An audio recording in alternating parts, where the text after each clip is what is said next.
Monsieur le Président de l'Assemblée nationale, Monsieur le ministre des Finances, du Budget et du Plan, Madame, Messieurs les collaborateurs des ministres, mes très chers collègues, je prends la parole aujourd'hui avec gravité, non pas pour revenir sur un affront personnel, mais parce que ce qui s'est passé hier dépasse largement ma personne.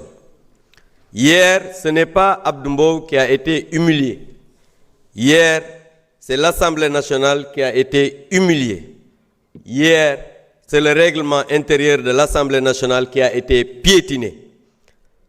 À vous, M. Ousmane Sonko, dont je conteste la légitimité politique et morale de présider cette institution dans les conditions qui ont conduit sa désignation par votre majorité mécanique, je veux dire une chose. La présidence de l'Assemblée nationale n'est pas un instrument de domination et de règlement de compte.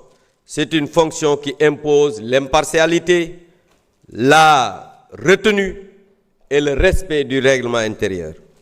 Hier, ici, au lieu d'être le garant des droits de tous les députés, celui qui a usurpé notre perchoir a choisi la domination de force. Au lieu de faire prévaloir leurs droits, il a laissé s'installer une logique de confrontation en envoyant lâchement des femmes qui m'ont attaqué. maa ngi leen di baal àq nag yéen jigéen ñi parce que man du ma dóor jigéen.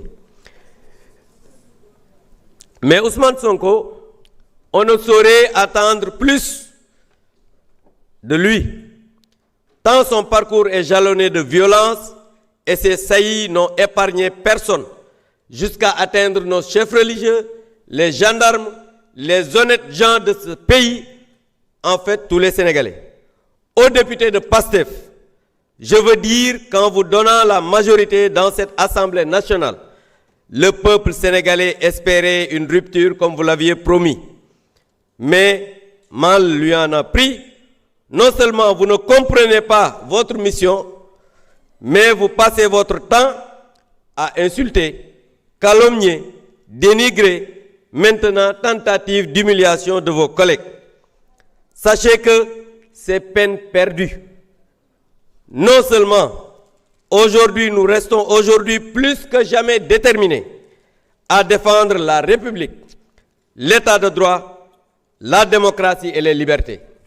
Monsieur le ministre, pour ñëw ci affaire débat d'orientation budgétaire liñ ciy wax rek du bari mooy mbiru dette cachée parce que l'ancien premier ministre limogé moo dugal Sénégal ci guuta ci ay affaire dette cachée ba pare bëgg a ñëw fii nekk daw làqu Assemblée nationale moom du làq kenn parce que munoo yow ñëw nga ne am nga 1,7 milliard de fonds politiques ne ko dërëx ba pare bëgg a ñëw fii làqatu day leer muy beneen bi mooy yow yaa géré suñuy finances publiques l'ancienne ministre de la femme a détourné les deniers publics jox ko ay voyous et des bandits et des brigands il faut que mu leer beneen bi mooy Sénégal yàlla day àtte bëccëg nor a kam ndax moom mi nga xam ne daw làqu la fii ci Assemblée nationale bi dafa ne woon dette cachée la waxoon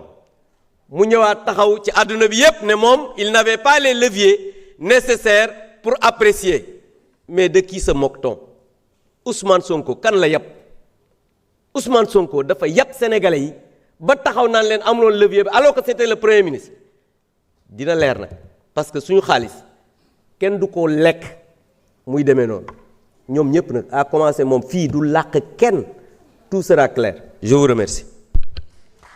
Merci.